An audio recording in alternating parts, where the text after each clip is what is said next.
आज मैं बहुत खुश हूँ। मेरा भाई पूरे 2 साल बाद घर आ रहा है। 5 दिन बाद रक्षाबंधन है। 2 साल बाद मैं अपने भाई की कलाई में पूरी 3 राखी बांधूंगी। पिछले 2 रक्षाबंधन की राखी भी संभाल कर रखी है। नमस्कार जी, मैं हूँ रजनी।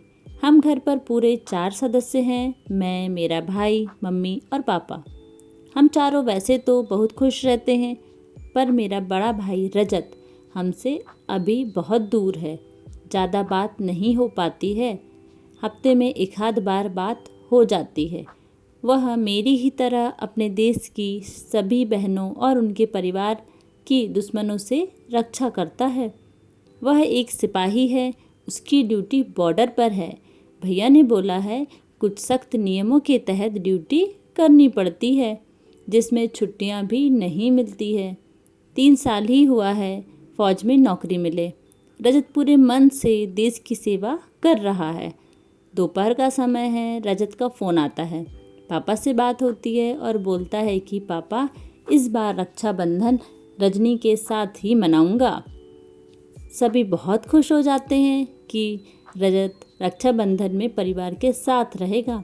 सभी को इस पल का बेसब्री से इंतज़ार था कि रजत जल्दी से अपने घर आ जाए।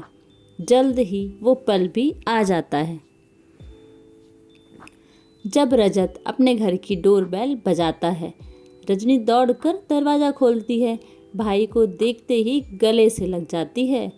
बेटे को देखते ही मम्मी पापा भी भावुक हो जाते हैं।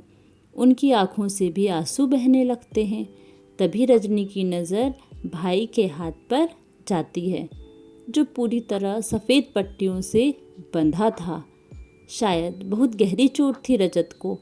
पापा के पूछने पर रजत बताता है दुश्मनों से मुठभेड़ में उसे गोली लग जाती है, इस वजह से पट्टी बंधी थी।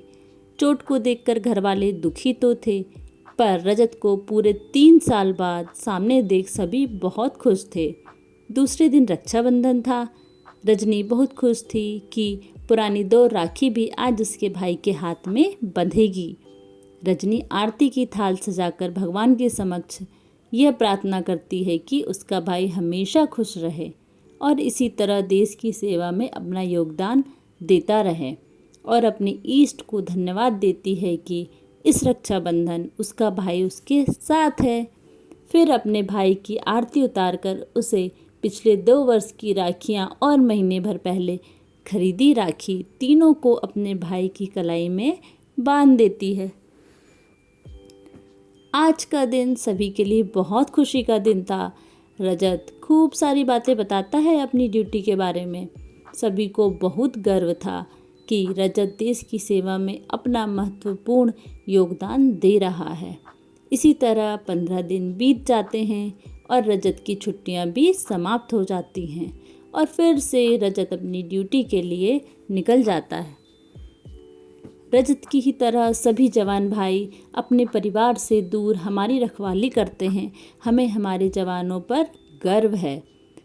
धन्य है वो माँ जिसने ऐसा सिपाही जना है, अपनी हर चोट को भूल दुश्मन के सामने खड़ा है वो बब्बर शेर जिससे हर दुश्मन डरा है। उन साहसी जवानों से ही माँ धरती का मान बढ़ा है। किसी ने क्या खूब कहा है, अपनी आज़ादी को हम हरगिज मिटा सकते नहीं। सर कटा सकते हैं लेकिन सर झुका सकते नहीं। जय हिंद। कहानी पसंद आए तो कहानी को लाइक और चैनल को सब्सक्राइब ज़रूर करें। धन्यवाद।